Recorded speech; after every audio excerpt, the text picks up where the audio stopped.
I didn't wake up one day and realize something was wrong. It happened quietly. At first, it was exhaustion that didn't make sense, the kind of tired that sleep couldn't touch.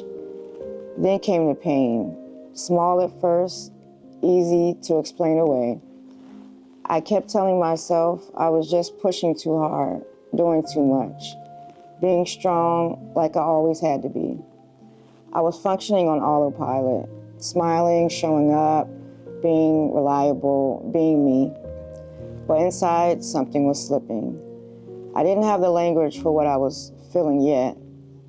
All I knew was that my body felt heavier every day and my mind felt darker. I was losing motivation, losing clarity, losing myself. And I didn't tell anyone, not because I didn't trust them, but because I didn't want to scare them, or worse, disappoint them. There's a special kind of loneliness that comes from being the strong one.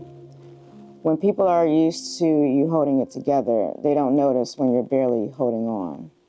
I was surviving, not living, and no one knew how bad it was getting. So thank you, Denise, for taking the time and talking to us about lupus today. So for those who don't know, what exactly is the medical diagnosis of lupus? The medical diagnosis, lupus is basically an autoimmune disease or illness that your healthy cells, your cells attack healthy parts of your body. So, like, you know, how normal people, you know, there's, when you're sick, you know, you have cells that attack the sick, you know, cells in order to make you better. Lupus, my body attacks itself. It attacks the healthy parts and thinks I'm sick when I'm not. So it basically attacks any part of my body, if that makes any sense. And how long ago were you diagnosed with lupus? I was diagnosed in October of 2013. So you've been dealing with it for 13 years now. Yeah. What would you say is the biggest adjustment in your life skills that you've had to do since being diagnosed? The biggest adjustment in my life skills. I mean, it affects all aspects of your life. It affects your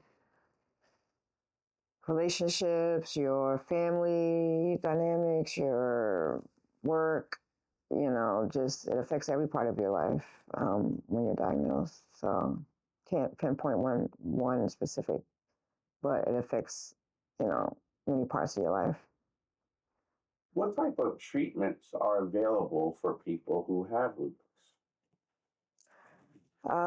Treatments, there is really, I believe, only one FDA approved treatment, but since lupus is so unknown and they call it the invisible illness, so it attacks every person differently. One person, it could be their heart, one person, it could be their kidney, you know, their brain, their muscles, their joints. So it just depends on each individual, but there are certain medications that you take. So I take medication for various things. Depending, you know, you take steroids sometimes, or it just depends on what the doctor prescribes.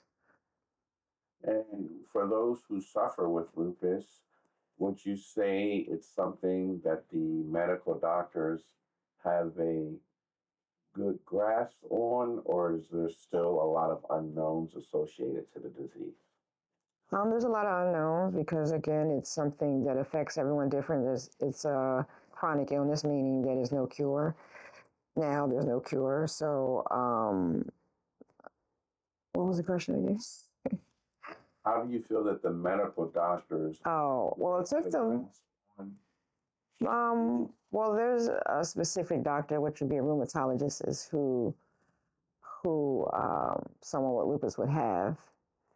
Um, but again, you have to really advocate for yourself, and you have to let the doctors know how you're feeling and what's ailing you, and research for yourself to know like what treatment you probably would need. But I don't think the doctors have a good grasp on it because, again, it's something that is they're still learning.